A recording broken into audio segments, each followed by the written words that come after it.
Hello friends, welcome to our channel. நம்ம subscriber ஒருத்தவங்க ஹலீம் செய்ய சொன்னாங்க. நான் இன்னைக்கு சிக்கன் ஹலீம் செஞ்சிருக்கேன் ஃப்ரெண்ட்ஸ். டேஸ்ட் ரொம்ப சூப்பரா இருந்தது. அது எப்படி பண்றதுன்னு பார்க்கலாம். பேன்ல பட்டை, ஏலக்காய், லவங்கம், ஜீரகம், மிளகு, கடலப்பருப்பு, உளுந்து இதெல்லாம் சேர்த்து நல்லா வறுத்துடலாம். கொஞ்சம் வரணுன்னே ஒரு 6 பாதாம், மைசூர் பருப்பு, சிறு பருப்பு, பார்லி அரிசி சேர்த்து நல்லா வறுத்துக்கலாம். இது சேர்த்து ஒரு நிமிஷம் கழிச்சு நொய் அரிசியும் சேர்த்து நம்ம வறுத்து விட்டுடலாம். இது நல்லா வறுந்து வரணும். இது நல்லா வறுந்துருச்சு. இப்போ கோதுமை ரவை 1 கப் அளவுல சேர்த்துக்கலாம். இதெல்லாம் நல்லா வாசனை வர வரைக்கும் வறுத்துட்டு ஆற வச்சு மிக்சியில போட்டு பவுடர் பண்ணி எடுத்து வச்சிடலாம். இப்போ ஒரு குக்கர்ல 2 டேபிள் ஸ்பூன் எண்ணெய் சேர்த்துக்கலாம். 4 பெரிய வெங்காயத்தை சேர்த்து நல்லா வறுத்து விட்டுடலாம். வெங்காயம் இந்த அளவுக்கு வறுந்தோடனே கொஞ்சமா தனியா எடுத்து வச்சுட்டு 2 டீஸ்பூன் அளவுல இஞ்சி பூண்டு பேஸ்டும் சேர்த்து நல்லா வதக்கிக்கலாம். இது கூடயே ஒரு பச்சை மிளகா, 1/2 டீஸ்பூன் தனி மிளகாத்தூள் சேர்த்து நல்லா வறுத்து விட்டுடலாம். 1/2 கிலோ போன்லெஸ் சிக்கன் எடுத்திருக்கேன். அதையும் சேர்த்து ஒரு லெக் பீஸையும் சேர்த்து நல்லா வதக்கி விட்டுடலாம். இதுல எலும்பு சேர்க்க கூடாது, ஆனாலும் ஒரே ஒரு எலும்பு மட்டும் சேர்த்திருக்கேன். அதுல ஒரு எசன்ஸ் நல்ல ஃபிளேவர் கொடுக்கும். அதனாலதான். அதுக்கப்புறமா அந்த எலும்பை நம்ம தனியா எடுத்துடலாம். நம்ம ஹெர்பல் ஹேர் ஆயில் சேல் பண்றோங்க. இந்த ஆயில் பிசினஸ் பாத்தீங்கன்னா நல்லா மூவ் ஆயிட்டு இருக்கு. நிறைய பேர் வாங்கிட்டு நல்ல கமெண்ட் சொல்றாங்க, நல்லா இருக்குதுன்னு சொல்றாங்க. உங்களுக்கும் ஹேர்ல நிறைய ப்ராப்ளம் இருக்குன்னா இந்த ஆயில வாங்கி நீங்க ட்ரை பண்ணி பாருங்க. உங்க எல்லா ஹேர் ப்ராப்ளமுக்கும் இந்த ஆயில் நல்ல ஒரு சொல்யூஷனா இருக்கும். இந்த ஆயில் உங்களுக்கு தேவைப்படுதுன்னா ஸ்கிரீன்ல கொடுத்துருக்க வாட்ஸ்அப் நம்பருக்கு உங்க ஆர்டர் பிளேஸ் பண்ணிக்கோங்க ஃப்ரெண்ட்ஸ்.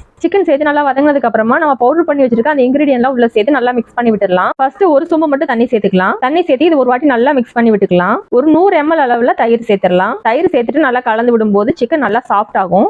தேவையான அளவுக்கு உப்பு சேர்த்துடலாம். இப்ப மிச்சம் இருக்கக்கூடிய 2 செம்பு தண்ணி நம்ம சேர்த்துக்கலாம். நான் மொத்தமா 3 செம்பு அளவுல தண்ணி சேர்த்திருக்கேன். இதே பாத்தீங்கன்னா சிக்கன் வேகிறதுக்கு எல்லாத்துக்குமே தண்ணி கரெக்டா இருக்கும். இது கலந்து விட்டுட்டு குக்கரை க்ளோஸ் பண்ணி வச்சிடலாம். 8 விசில் விட்டுருக்கேங்க. பிரஷர் எல்லாம் நல்லா அடங்கினதுக்கு அப்புறமா ஓபன் பண்ணி எடுத்துட்டேன். பாருங்க ரொம்ப அருமையா வந்திருக்குது. அந்த லெக் பீஸ் மட்டும் நம்ம தனியா எடுத்து அதுல இருக்கக்கூடிய கறியை மட்டும் எடுத்துட்டு அந்த எலும்பு தூக்கி போட்டுடலாம். இதை நல்லா ஒரு வாட்டி மிக்ஸ் பண்ணி விட்டுட்டு 50 ml பால் சேர்த்துடலாம். நான் பச்சை பால் தான் சேர்த்திருக்கேன். சேர்த்துட்டு நீங்க ஒரு ஸ்மேச்சர் வச்சு நல்லா ஸ்மேட்ச் பண்ணி எடுத்துக்கோங்க. என்கிட்ட ஸ்மேச்சர் இல்லாதனால நான் பூரி கட்டையை வச்சு ஸ்மேட்ச் பண்ணிக்கிறேன். இப்போ இது கூட ஒரு கைப்பிடி அளவுக்கு மல்லி இலை சேர்த்திருக்கேன். இது கூட புதினா இருந்துச்சுன்னா அது கூட கொஞ்சமா சேர்த்துக்கோங்க.